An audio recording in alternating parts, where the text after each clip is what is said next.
Hello and welcome to the Alpha Movement Podcast. My name is Tom Foxley, and on today's show I am taking the reins by myself.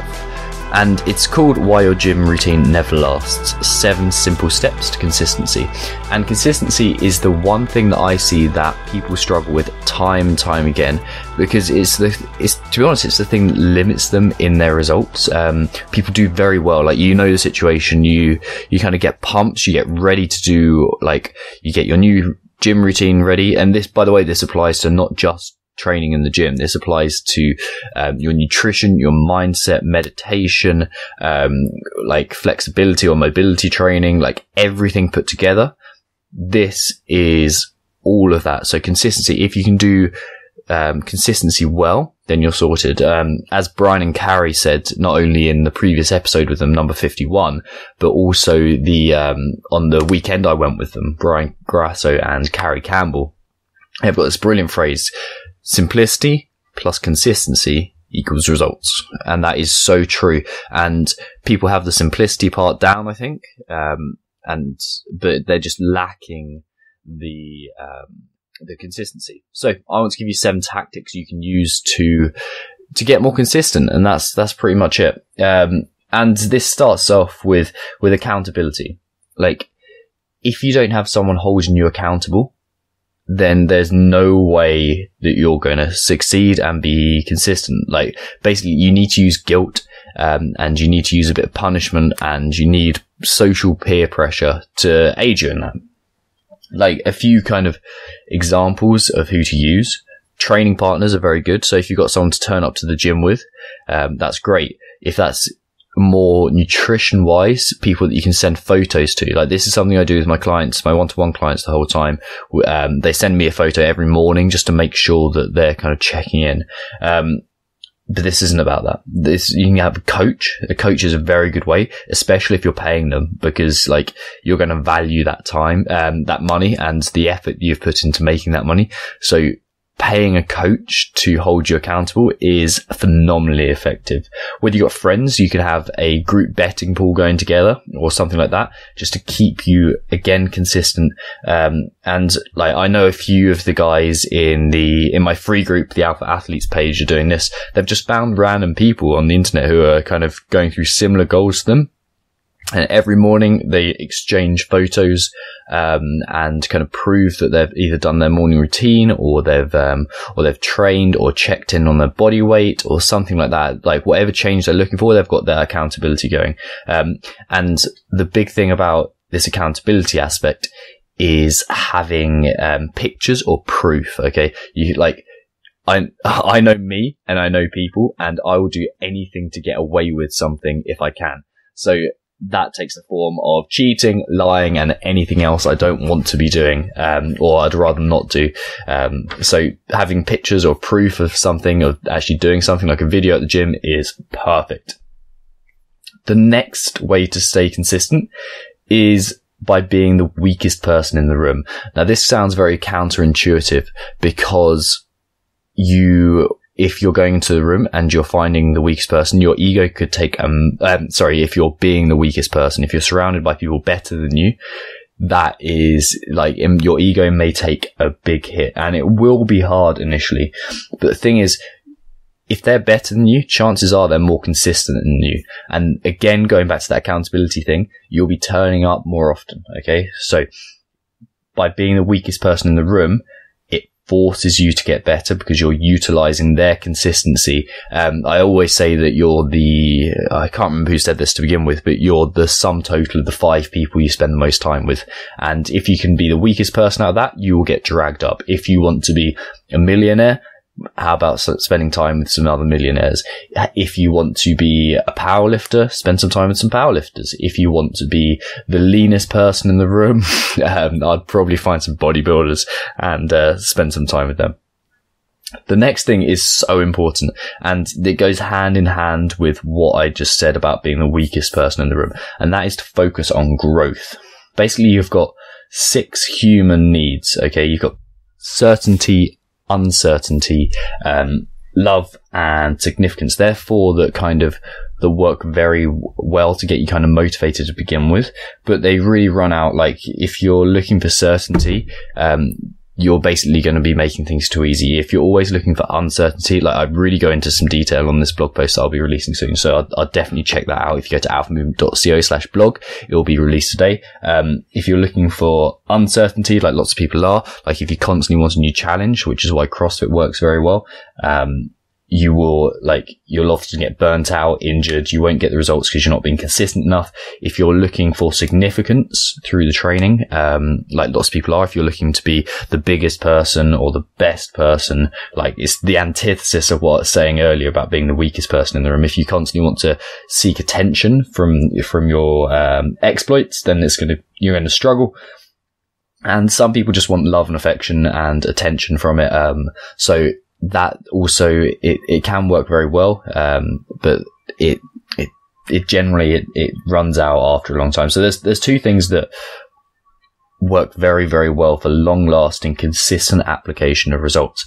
And that is contribution, which, if you're doing something to be able to give back, then that works very well. It takes a lot of practice to get to that point, and I'm not going to pretend that everyone's altruistic and doing it for that point, but if you can get to a point where you're doing something to give back to people, you are sorted. The other thing is growth, okay? And if you're going somewhere with the sole purpose of trying to get better, so if we're going to the gym and your sole purpose there is to leave better than how you went in, you honestly are sorted. This is something that's kind of been a bit of a revelation of mine in going to Brazilian Jiu-Jitsu, because I know that each time I get choked, tapped, whatever, I'm better than before. It's again quite counterintuitive, but you've got to be seeking to get better, not better than someone else, better than you were before you started. So focusing on growth is huge. Like for a very short section in a very short podcast, that can't be overstated enough. Focus on getting better, and surprisingly, you'll get better. The next thing is very simple, and that is making it fun. So many people neglect having fun in their training routines, and that destroys it. This is why you see, I think this is something bodybuilding did a lot of good for getting people into gyms, but also did a lot of bad. It was, it could be quite negative in some people's training routines, just because it's very linear and it utilizes progressive overload quite a lot, which means that in the training, it's just like you go up by 2% each lift, 2%, 2% each week. And it's incredibly, I think it's quite boring personally. Some people get a lot of fun from it, but I think this is why CrossFit's done so well, because you're suddenly at a gym and you're swinging off bars and you're chucking stuff around and it's heavy and you get to make noise. And like, I think that's why it's done very well. So, focusing on fun, just making sure you're having a laugh when you're there. And again, that ties back into focusing on growth. If you can leave your ego at the door and try and grow as a person, like just get better, then you're more likely to have fun because you're not taking it so seriously. And also by being the weakest person in the room, you've already let that go. And then again, in the accountability, you see how these all tie in together. In the accountability, if you can make that fun, if you can have something at stake, maybe like an embarrassing bet or even a monetary bet, you are likely to make that successful. Okay, the other thing is setting goals, okay? This is the first thing people think of, but it's one of the last things I actually think of and get people doing, because goal setting is actually a very complex situation, because you've really got to know who you are. You've got to know yourself before you can set goals, because some people respond excellently to setting a 30-day goal, say. For other people, it would absolutely destroy them. They'd feel like they've got so much pressure that they couldn't achieve it, and it would just be a horrible place for them to be in. Again, I'd recommend listening to the episode number 51 with Brian Grasso and Carrie Campbell. You've got to know yourself. And from that, you can decide whether you need a 7-day goal, a 14-day goal, a 30-day goal, or a 90-day goal, or maybe even no day, goals at all. Like some people just do better by counting their wins at the end of the day. And like, but the thing is, you have to know yourself. This is a very complex area. And, if you don't know yourself, there's no way that this will be beneficial to you. And the other like thing that goes hand in hand with that is, or part of goal setting is, you've got to reward yourself. If you do something well, reward yourself. Probably not with something counterproductive, like if you're trying to lose weight, going out and smashing a McDonald's. But if you reward yourself with, I don't know, just like a new pair of trainers, or taking your girlfriend out for a meal or whatever, or even just like a lad's night out, or anything like that, or maybe even a holiday if you've done really well for a year, like maybe even treat yourself to a holiday, because that, not only will that end goal motivate you, or the end reward motivate you, but also once you get there and you give yourself the goal, you're going to associate the positive reward with the beneficial behavior to you. I hope that makes sense. And then the other thing that again goes very, very hand in hand is to aim for 80%. Perfection is a misnomer. It just doesn't occur when we're looking, it's very dangerous to try to aim for perfection. So I want you to hit all of these things 80% of the time, not 100% of the time, because if you're hitting them 100% of the time, it's just far too easy for you, like far too easy. You've got to have a bit of stretch there. It's got to be a challenge for you. And if you're only hitting them, let's say 60%, it's too hard. So you've either got to step it up or alter your goals, because you know they're not quite right. So about 80% of the time is a right kind of, and this is a right kind of percentage to aim for. And obviously this fits in fairly well with the 80-20 principle. Let me just take a sip of water, and I should be back to you in a second. Okay, and the last one is a very complex subject, something that is hugely underestimated, but hugely, hugely powerful. In fact, it's, I would say it's the one thing, if you could implement out of all of these, I would say implement this one thing, and that is a morning routine. I think in fact, I would attribute my morning routine to my recent growth as a person. So I really think morning routines are important. It's essentially like bookending your day, because you've got I count morning routines as, like, stupidly, I should really change the name of it, but from the moment, like the hour before you go to bed to when you wake up, and then that hour and a half to 2 hours afterwards, you've got to have that consistency, because it not only wipes the slate clean at the end of the day, but it sets the beginning of the day up very, very positively. But as I was saying, before I want to give you an example, because you know what it's like when you get out of bed and you're rushing, and like you got so much stress, and then before you know it, it's the end of the day and you haven't been to the gym, and that is just not cool, because you haven't set your intentions at the beginning of the day. You haven't understood what you're going to do. You haven't taken that time to yourself. I think Dom D'Agostino called it his discipline for his creative space, and I think that's really important. You've got to give yourself your own creative space and be very disciplined in it. And the morning works very well, because it's like a fresh slate and you're starting the day. So getting your morning routine and your evening routine seamless is huge. And the point I want to make is this: I'm not going to give you any hard and fast rules for this. I have written a blog post on it, but I'm thinking about taking it down, because it's not outdated, but I think some people won't get the benefit from it that they could, because since posting that, I've realized what a personal issue this is, and a personal kind of thing to get right for you. There's some people that need certain things in their morning routine. There's other people that need other things, and it can be incredibly stressful to give you the wrong things, and very negative. It's a personal thing, and that's why we're attacking it in the next month of the Alpha Movement Academy.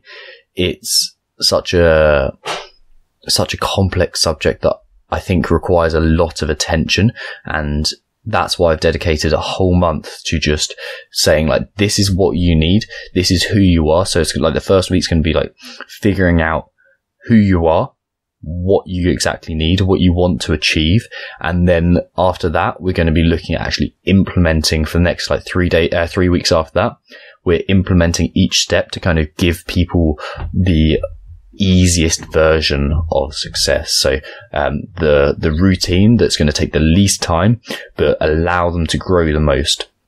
And starting this day with a win, or starting each day with a win, is the thing that's going to allow you to be more successful than ever before, whether that's in fitness, in health, in your business, whatever. Your morning routine is essential. And that's why I think if you've listened to this far in the show, I know if you're a guy, you'll be a good fit for the academy. And that's why I'm offering it for just £7. I want you to experience how good this is. Like, I'm not just saying this because it's my product. Like, I would pay so much more than £50 a month for everything that's going in there.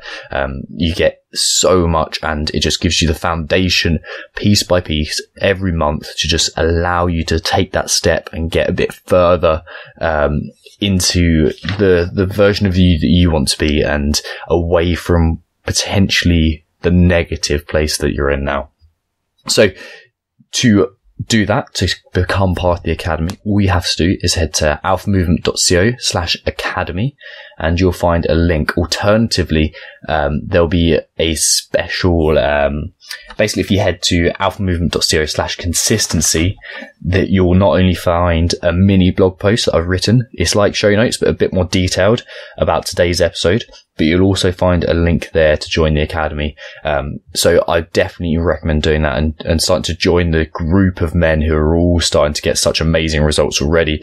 And we're not even finished the first month. We're 2/3 of the way through the first month, and people are already saying what fantastic results they're getting. So if you jump on board, it's just £7 for the first month. If you don't like it, I will double your money back. So there's really no reason to not join up and at least give it a try for a month. So with that, I shall leave you for another episode of the Alpha Movement Podcast. If you enjoyed the show, please head over to iTunes, leave us a 5-star review and subscribe, or you can find us on social media on facebook.com/alphamovementofficial, or you can find me on my website, alphamovement.co, or you can find me, Tom Foxley, anywhere on social media. Please reach out to me because I like having my ego wanked. So thank you very much, and I'll see you soon for another episode of the Alpha Movement Podcast.